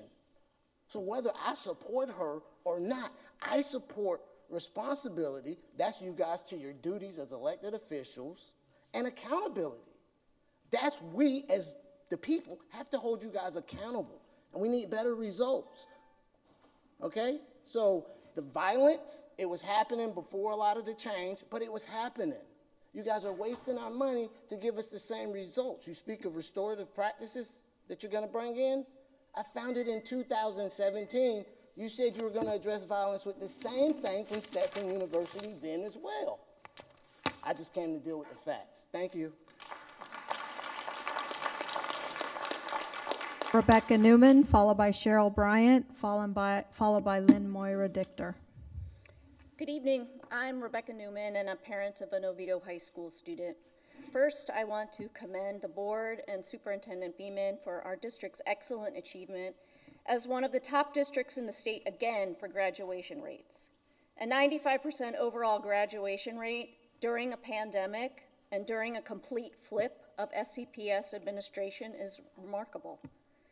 But there's still some work to do. School safety must be priority number one. The recent shooting at Seminole High School was a tragedy. It was a preventable tragedy. And I agree with the board member who said in a recent Orlando Sentinel editorial that, quote, "It is time for us as a community to stop being reactive and start being proactive." This district has always been proactive about difficult and timely issues, like posting information from experts on the SCPS website about vaping or school bus safety and teen dating and bullying. And while nothing is 100%, there are tools, free tools, at the board's disposal to be proactive about the uptick in school gun violence. I'm talking about the Be Smart program. You've heard a lot about it.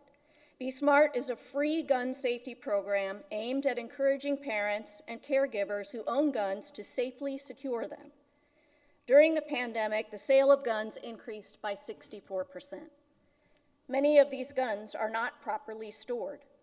This has led to unsecured guns getting in the wrong hands, including the hands of our students. Be Smart encourages parents who own guns to safely lock them and to help normalize conversations among parents and guardians about securing firearms. The entirety of the Be Smart program is about parental involvement and responsibility. Modeling the correct behavior around properly storing guns is a simple yet life-saving task. I urge the board to review and adopt this proven free program. School districts and police departments across the country and in Florida are sharing the Be Smart resources and messages with their communities. SCPS can do the same. The next logical step is for our parents and caregivers to step up and take responsibility so that the district can avoid a future tragedy. Thank you.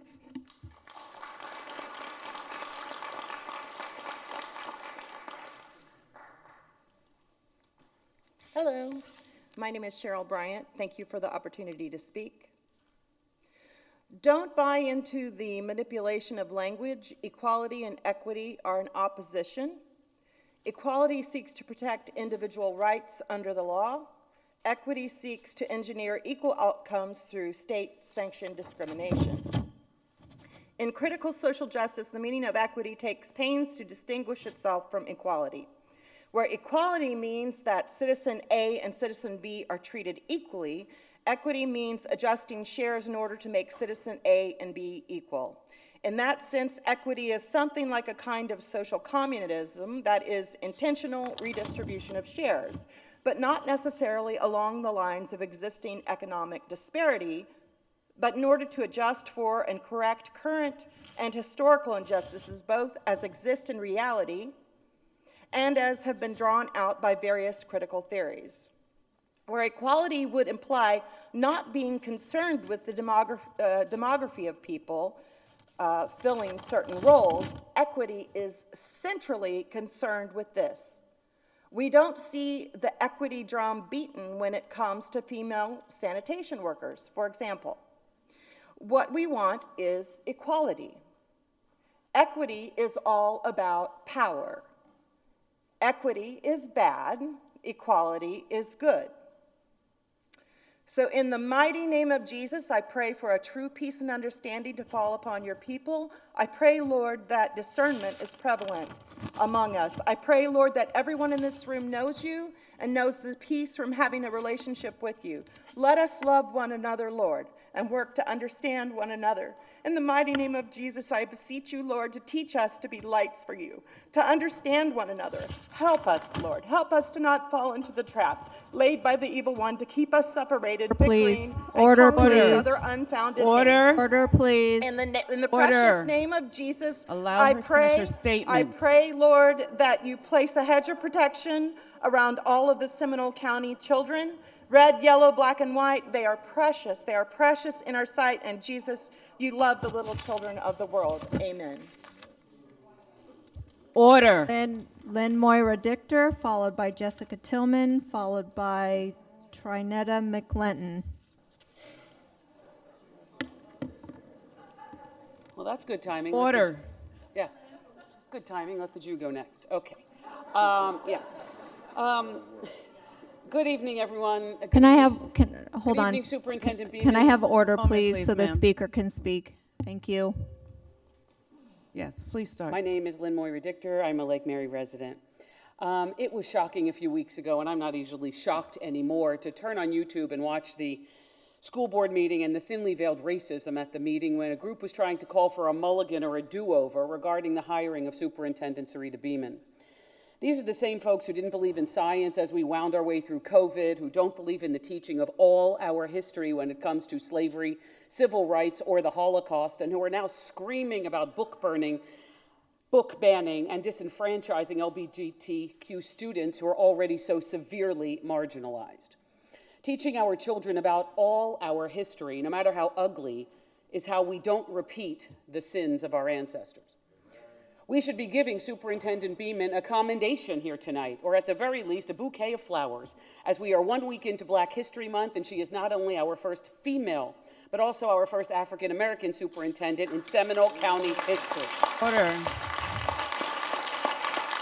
Order, please. Allow the speaker to finish. She should be held up tonight as a role model for thousands of brown and black students who now can see an educated lawyer and public servant who looks like them, who has dedicated decades to the Seminole County school system. But instead, our students, teachers, staff, and paraprofessionals are seeing this: a small, nasty, misguided sliver of our community trying to rescind her good work and try to run her out of this position. It's embarrassing for the good people of Seminole County. Please, school board members, do not let a few small-minded, prejudiced people have any power or influence over this esteemed school board. They do not represent Seminole County. We do. And we are no longer going to sit idly by while this bad behavior goes on in our backyard. We are going to show up, stand up, and speak out against this racism wherever it rears its ugly head. This time, it's an African-American superintendent. A week ago, they were waving swastikas and yelling Jews go back to the ovens over near Oviedo. Next time, it'll be about the LGBTQ community, students or staff. And as the famous poem says, and I'm paraphrasing here, when they finally come for me, there will be no one left to speak up. Superintendent Beeman, we, the citizens, have your back, but more importantly, we see what's going on here. And thank you for your 16-plus years of good service and for breaking more than one glass ceiling. Thank you from the good, common sense people of Seminole County. Order. Ladies and gentlemen, order, please. Allow the next speaker to approach. Ladies and gentlemen, order. Thank you. Good evening. My name is Jessica Tillman. I am a Longwood resident. I am speaking on behalf of Moms for Liberty, Seminole County. We would like the mask signs removed from all schools. Signs that say wear a mask or help stop the spread are directive, not recommending, and deceptive. Kids need to be able to sit next to each other at lunch, not every other seat and in one direction. These directions need to be given to all schools, not just the ones we can prove they're still in. Continue recommending washing hands and start encouraging families to eat a balanced diet and get plenty of sunlight and exercise. Vitamin D is important, and vitamin C and zinc, when sick, absolutely offers benefits. I was glad to hear the discussion on ideas for mental health support. I am fully on board with getting students help when they need it. Offering family counseling would be a great addition to offer family support. I know some students have a hard time talking to their parents. I remember being a middle schooler and not wanting to talk to my mom about certain things. I have a teenage daughter who I have to pull things out of in order at times to get her to talk to me. Imagine there's a student that is depressed and suicidal. I cannot imagine not knowing my child was reaching out for help to teachers or staff. The schools should be helping students understand how to communicate with their parents. Making sure they are at least attempting to communicate with their parents as a first step is very important. Not all families are the same, I get that. But students should be, as a standard, should be directed to their parents first for help. Parents are the first line of defense when it comes to their children. I believe in Seminole County, more parents than don't want to help their own children. We have yet to hear a response to investigating the superintendent hire. If you are choosing to ignore the wrongdoing, can you please say that and provide your reasons as to why this board is not being transparent about what happened? Why is a person labeled as racist because we don't believe the process was lawful or ethical? Since when does asking questions make someone racist? You don't get to label me as racist because you like the outcome of the placement, especially without all the facts. I would have requested an investigation of any candidate with the way the process occurred. Why were other highly qualified candidates with many years of administrative experience within the district not even interviewed? One of which is now an assistant superintendent. The person on the search committee that nominated her to move through to the interview process is now also an assistant superintendent. Is that ethical? All we are asking for is for it to be looked into. We do not care the color of a person's skin. This community is not racist. We want the best, most qualified leaders for our A-rated district. One board member did clearly make her vote about race. Why is that okay? And since this is a controversial issue, it really needs to be an external agency doing the investigation. We are asking for our district leaders to show integrity and show our students, our leaders, are held accountable. We have to be objective and stop focusing on race. Thank you. Renetta McClinton, followed by Guerdy Remy, Kim Finnegan, and the final person will be Order, Gerald please. Martin. Excuse me.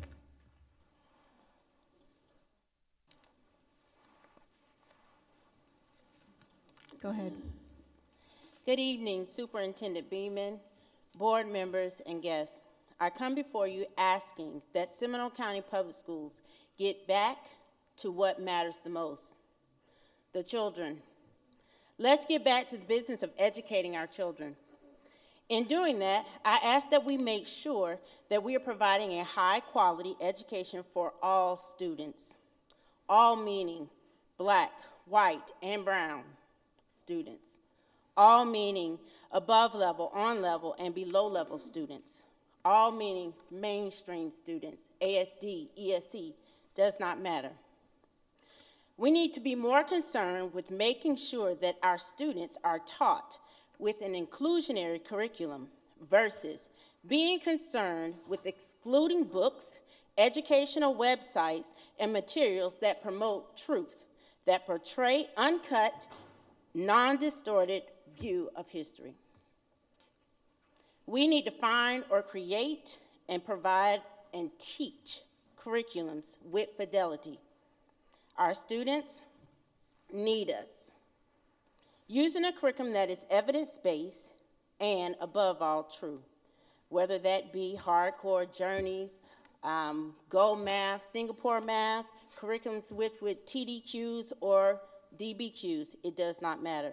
Those are the conversations that need to be had at school board meetings, not nonsense, personal attacks, and fake statistics.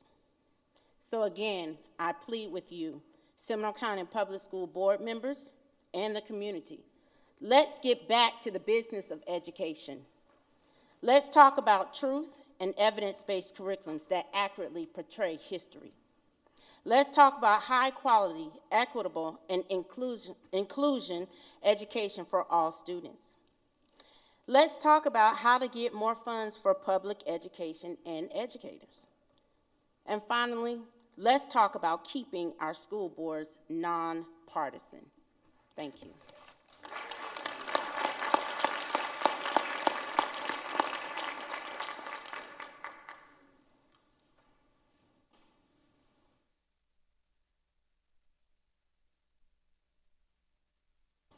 I have Guerdy Remy.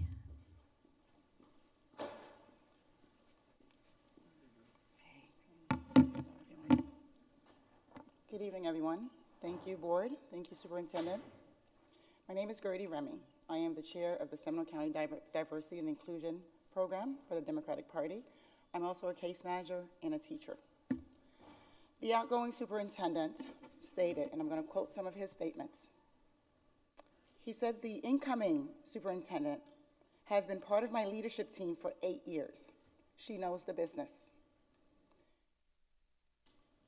Superintendent Griffin stated that The Superintendent Beeman doesn't have educational experience. However, she has been working in the district and will help her successfully do her job. The important part of job building the team is to know who and where to get the information from. When asked if he would support her, he said that she was and she would have been because he had prepared her for it. I have children that graduated in Seminole County School District. We graduated under Superintendent Griffin. And nothing is more important than when you have an ex-employer give the person a recommendation or a reference. As an attorney, Superintendent Beeman does not need to be an educator because she will be an asset. As a diversity and inclusion committee, we want to have the thousands of our non-white students, like my children, see someone that they can look up to, someone that they can call. It is a long time in this county that we need to include people of all colors and races and gender and sexual orientation and bring them front and centered so you don't have your school shootings, so you don't have the bullying. Until we see people that look like us, then they will not feel confident and secure. She is an asset, and to think that you all voted for her minus one person means that your choice were correct, unless you are thinking it is not. We cannot let organizations push and make us not do our voting correctly. I applaud you for what you've done, because we were an A school district when I moved here from New York, and we are continuing to be so. The 2021 the 2021 school district year was very difficult because of COVID. And as a nurse, I know that. Students were not even prepared. However, for us to still have 95% graduation rate means that you all did a wonderful job under the leadership of Superintendent Beeman. I applaud you. You are our hero. My daughter has something to look forward to, as of many others here. And to think that you will take this back based on organizations that are pressuring you is unfair to the Black community, unfair to the deserving students who are looking for Black people to empower them. I thank you all, and I pray that she stays here. And by the way, Jesus Christ would have wanted equity. Thank you.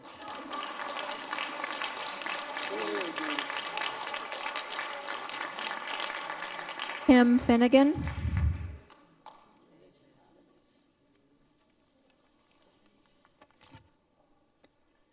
Good evening. School board members, Superintendent Beeman, thank you for my opportunity to speak tonight. I'm a high school teacher here in Seminole County, and I work with teenagers on almost a daily basis. I'd like to address the topic of mental health and its impact on the students here in Seminole County and everywhere. Our children are not all right. This year's incidents of fights on campus, destruction of school property, threats of gun violence should be enough to jolt us into acknowledging this fact. These incidents are not the result of just a few bad apples or rowdy kids, however. These are kids who are hurting, who don't know how else to handle what they're feeling and don't have the resources to get the help they need. But these are the vocal ones. There are so many who remain silent, and that silence can be deadly. According to the CDC, suicide is currently the third leading cause of death among teens aged 15 to 18, and the second leading cause of death in children ages 10 to 14. There are, of course, multiple explanations for these heartbreaking statistics, but one certainly is the marginalization of specific student communities. Native American youth currently experience suicide rates at almost 3 times the national average. LGBTQ+ students are 5 times more likely to attempt suicide than their heterosexual peers. And the rise in death by suicide for young Black children has been called a crisis by the National Institute of Mental Health. The marginalization of student communities because of race or gender is not something that we can afford to ignore. While the school board and other parent organizations have been great about saying, but we value all students, this ignores the disconnect between our language and our actions, which say otherwise. We can't simply say we value all students when recent history shows that we don't even acknowledge the challenges faced by many of them. They feel marginalized because they are marginalized. Our Black students hear ill-informed calls for banning CRT in their schools all seemingly aimed at wiping clean the history that has, for better or for worse, defined their history. They feel marginalized. Our LGBTQ+ students are listening when we say we can't proclaim June to be LGBTQ+ History Month, and when we promise to look into the matter of bullying of members of their community on our school campuses, and then we don't. They feel marginalized. Our students see our actions far more clearly than they hear our words, and those students in the majority, they see our actions and inaction as well, and they emulate the messages we send, both positive and negative. I want to include a recent observation from a fellow teacher. She is a science wizard who has been teaching children and our kids on our campus for almost 3 decades. She said, "Last week I saw something that made me proud and showed me that we are on the right path. For the first time in 28 years of teaching, we have a Black History Month flag hanging between 2 buildings on our campus. While this might seem insignificant to many," almost done. "As I passed by, I saw a small group of Black students gathered under the banner. They had big smiles on their faces, and some even took a knee. They were posing for a photo by one of their peers, and their sense of pride was palpable, as was mine. This flag does not negate the historical contribution of other races or genders to our society, but this small, simple acknowledgement of the historical contribution of people of color mattered a whole lot to those kids. Awareness of our children's mental health is vital and needs support from many sources. Suicide is preventable, and the prevention efforts should be aimed at all levels of influence: individuals, relationships, school communities, and society. In sharing this with you tonight, I ask you to approve the Youth Mental Health Awareness Training Grant application for 21-22 so that SCPS can demonstrate that we truly value all students, and let us continue to make other important acknowledgments of their unique contributions and challenges. Their mental health depends on it. Thank you.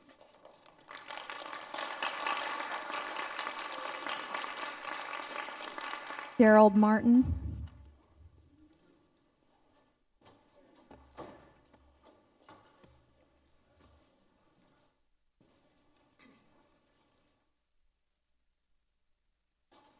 Hi, my name is Gerald Martin. I'm a Seminole County resident, and you know, I just so glad that my parents raised me the way they did, because they raised me not to look at color. We weren't allowed to say, "Hey, this black guy." My dad would say, "Why does he have to be black?" Or this white guy. We don't use color in this house. So you can imagine what it was like to say this tall guy that had red hair and freckles, but I don't label people. Now, I remember as a kid, all I ever wanted to do was I did want to see a black quarterback someday in the NFL. Today we have black owners, black astronauts, black doctors. I mean, heck, I became a black millionaire. But I can tell you this, if I'm lying on an operating table, I sure don't want the person that got hired because they were black to operate on me. I want the best. I want the best. That lady that came up here and talked about her passion as a teacher, I want that teacher. If she happens to be black, perfect, that's a win-win. I don't want the second best. I don't want the second best administrator. I would just wonder, Ms. Beeman, if she were white, if she'd be in that seat. Or if she were a white male, would she be in that seat because she's the best? Now, if she's the best, I don't care if she's Hispanic. I don't care if she's gay. That doesn't matter. What matters is excellence. We've gone from content of character to just put them in because they're black, or you don't put them in because of that. Well, if that's the case, we have to replace all of you because most of you are white. I mean, should we replace all the teachers because they're white? Give me the passionate, good teacher. Now, I had a teacher in elementary school that was good, and she was fair. She happened to be black, but she was the best. And everybody knew Miss Crenshaw. I mean, it's like, oh, gosh. I mean, you get sick to your stomach because if you had Miss Crenshaw, you were going to pass whether you wanted to or not. That's back when teachers would throw an eraser at you. But it was a byproduct of being black, not because you're black. And I don't think anybody wants someone raising their children. I mean, we've had a black president. But I wouldn't want to go to a school and tell children, you know, because of racism, you'll never get ahead. Yeah, I can find racism 15 minutes from here if I wanted to. I don't go there. I was taught long ago, surround yourself with people that you want to be like. So I just did. And I wish we would all do the same. So if Miss Beeman is the best for the job, she deserves the job. But as I can see, you guys have certain, you have a certain requirement. She wasn't an administrator, she doesn't have an education degree, and she wasn't a teacher. Thank you.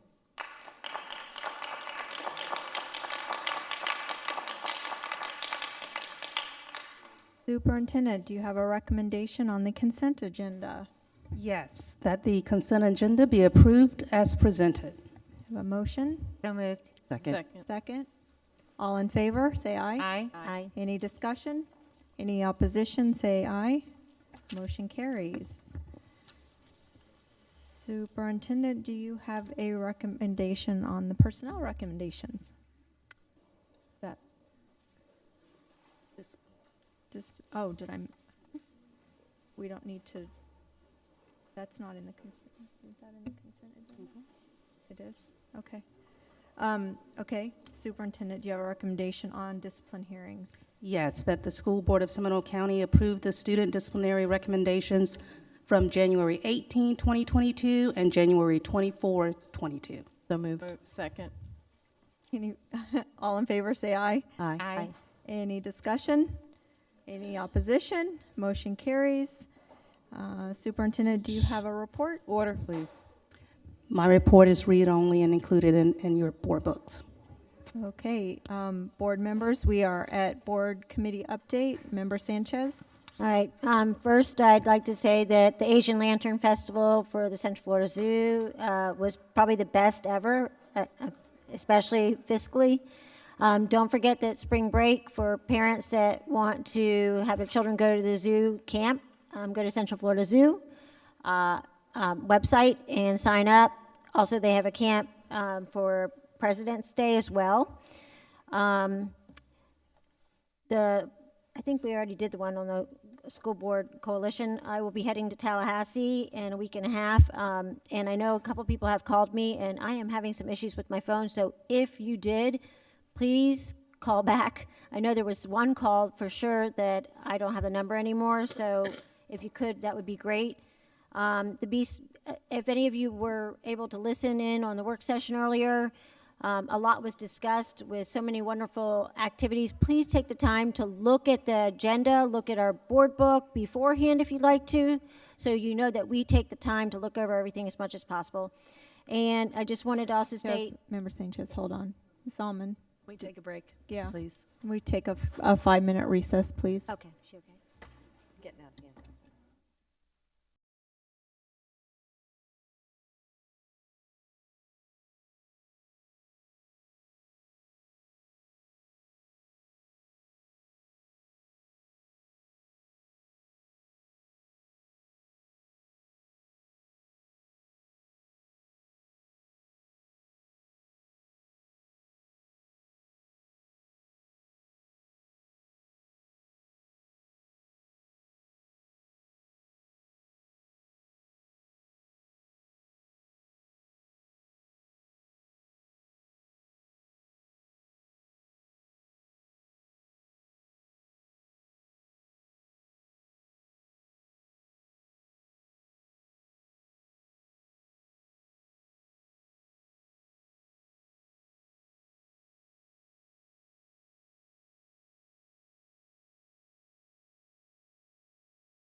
Ladies and gentlemen, please give your attention to the board chair. We are going to reconvene. Any further discussion may go taken outside. Otherwise, please give your attention to the board chair. Thank you. We are still in an active meeting, so please keep your voices down or have a seat. Ms. Sanchez, if you'd like to finish your board committee update. Yes. I'll wait one more second. Thank you. All right, for the Teacher of the Year, we all had a fabulous time. Congratulations to all the fabulous Teachers of the Year and to our Teacher of the Year, Julie Gabrovich from Wekiva Elementary, as well as all the finalists and all the teachers, as well as the ones that weren't even recognized. Thank you from the bottom of our hearts. And I just wanted to mention that, you know, securing guns is extremely important to educate our youth, as well as educating our families and parents is extremely important. If you have a chance to listen to the work session, which is open to the public, you can listen to our comments and discussions about different topics that we talked about with mental health, teachers, and so on and so forth. Take that opportunity to look over and watch the board meetings if you haven't had a chance to, and that's it. Thank you. Member Kraus. Yes, thank you, Madam Chair. Attended the Business Advisory Board Committee meeting this past week.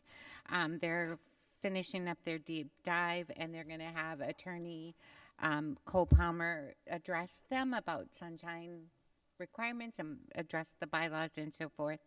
The Business Advisory Board is completely full. Every position is seated, and we added this past year a mental health support person to the board. So that's, I think, very impactful. We're continuing on with our master board training, and I really enjoyed it, enjoyed our time together working and learning. I attended the Lawton SAC meeting. They keep inviting me every month. They keep inviting me. And they're working on the 5 essentials. They want us to promote the 5 essentials survey. I think most schools have it up on their webpage.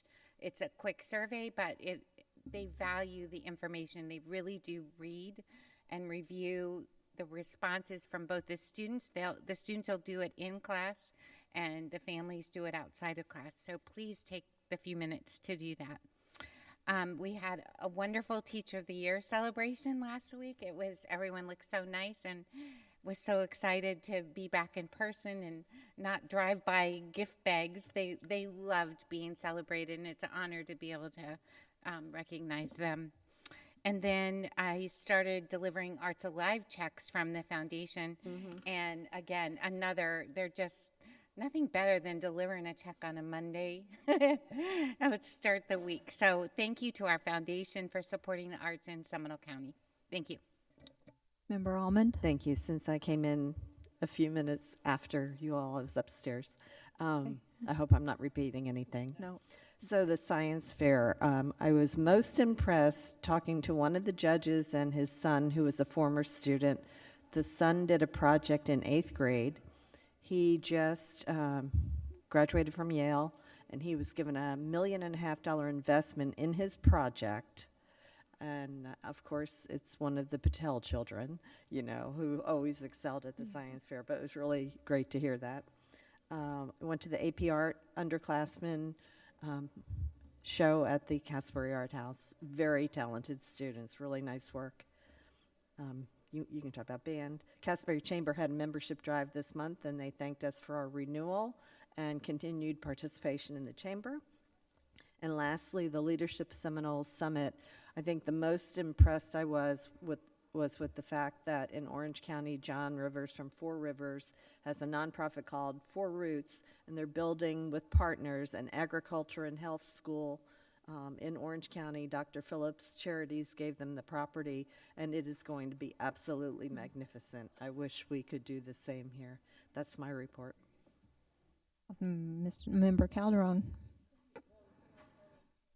Oops, sorry. Seminole County Chamber Board met, and they unanimously adopted our legislative priorities, which within that included Seminole County Public Schools. So I thought I would just reiterate what they were so the whole public knows what we as an entire community are asking for with Seminole County Public Schools education.